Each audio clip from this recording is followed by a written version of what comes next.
Welcome back. Well, Jindal Stainless reported a more or less inline set of numbers. In fact, from the lows of the day, the stock has recovered considerably. It's up close to around 7% from the lows of the day. To understand what's the way ahead, we're joined by Mr. Anurag Mantri, the Group CFO and Executive Director of the company. Hi, Mr. Mantri. Good morning. Always a pleasure to have you on the show. Let's get two big numbers out of the way. You started the year hoping for volume growth of around 20%, which was scaled down to around 10 to around 15% or thereabouts. Now you're in high single digits at around 8%. What do you end this year with in terms of volumes? And consolidated EBITDA I see is at around 20,000 rupees per ton. You hold on to this. Will it get better? So good morning, Nigel. So like as you said, the volume guidance what we are expecting this year to close at around close to 9%, which is around 2.35 or 2.36 sort of million ton number. This is primarily because of and this is still almost a 95% achievement what we said earlier, despite our export market didn't pick up and there is a continuous dumping happening in the domestic market. On EBITDA guidance side, still we are holding to a consolidated EBITDA guidance of around 20,000 to end the year with, which include the JSL and JUSL combined EBITDA per ton, which we were expecting to move toward 21,000, but still we are will be able to close the year with the 20,000 plus sort of the EBITDA per ton guidance. So we are more or less, despite the challenging market, on track in terms of balancing our volumes and EBITDA earnings. So now you will grow by 9% for this fiscal year and your EBITDA per ton will be at around 20,000 rupees per ton. Are we getting that correct? Yes. And for the following year on this low base, FY26, will things improve and also your export contribution, will it go up? So next year, at least volume side, we are hoping that we should be moved to again back to a double digit territory. So if you see last 2 years, right, take this year of 9% but the previous year we delivered 23%. So CAGR wise, we are still delivering 16% growth in last 2 years.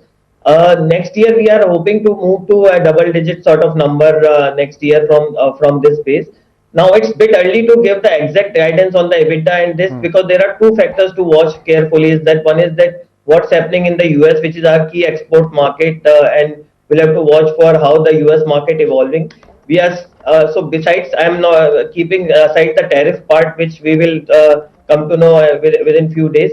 But otherwise, we expect with Trump coming, there should be a push on the infra, and we should be getting a better traction in the market. We have already also what we as a US strategy, we started pushing the value-added product in the US market. So we are already seeing a good traction on our US order book in last quarter. So last quarter 3, we saw a good traction as compared to the quarter 2, almost 1.5x of the increase in our US order book.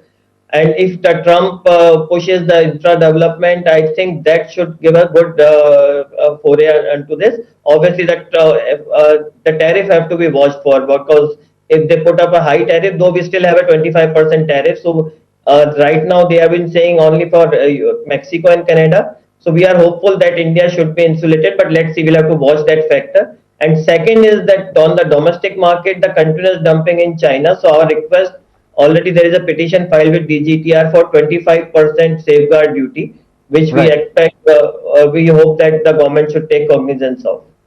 All right, we take that point. Hi, Mr. Mantri. Just a couple of questions from my end. I just wanted to know your outlook on debt from here on. Close to around 1684 crores is your net debt as of December. Where does this number go over the next couple of years? What's your cost of finance here? And club that with capex as well. What's needed over the next couple of years?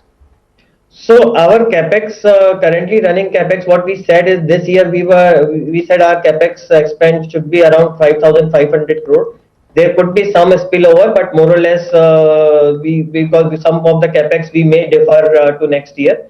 But more or less, most of the capex almost were related to the acquisition of our NPI, our acquisition of Chromeni assets which we acquired. Also the melt shop capacity which we are putting up in Indonesia with joint venture.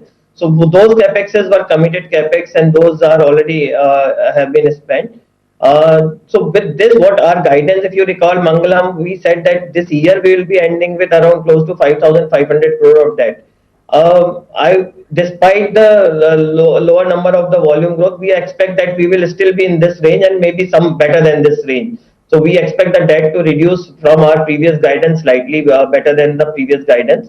And the next year capex, what we have planned right now, as per the planned capex, is around 1800 crore, and plus any of the spillover capex which goes from this year. Okay, 1800 crore for next year, and for this year I missed that number. What is the capex? This year our guidance is right now 5500 crore of the capex spent. Mostly I think we may be lower than this, because we may get some of the capex may get deferred to next year. Okay. But most of the capex have been spent, so I think 90% capex should be spent in this year itself. Got it. All right. And your debt will peak out at 5500 crores. Are we getting that correct? 5500 crore, we will try to do better than that, I think, but the guidance for the year end is 5500. The big focus is going to be budget 2025, and Mr. Mantri, you briefly mentioned that imports also are worrying you in the export market as well. There's uncertainty. So what is your plea? I missed that number. What is the current duty in place, and where do you see that duty headed to? So budget, our key request is that the basic custom duty on the non-FTA countries is currently 7.5%. So our recommendation is to increase to 15%. So at least level playing field is established for the domestic player from non-FTA countries specifically. This is beside the separately the database safeguard duty which has been requested for 25%.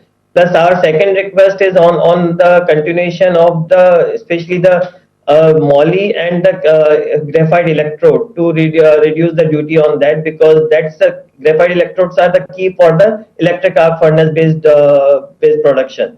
So we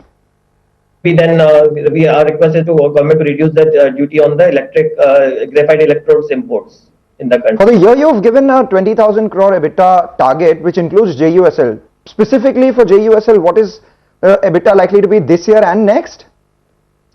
So JUSL typically runs in absolute EBITDA terms close to 700 plus to 750 crore sort of range.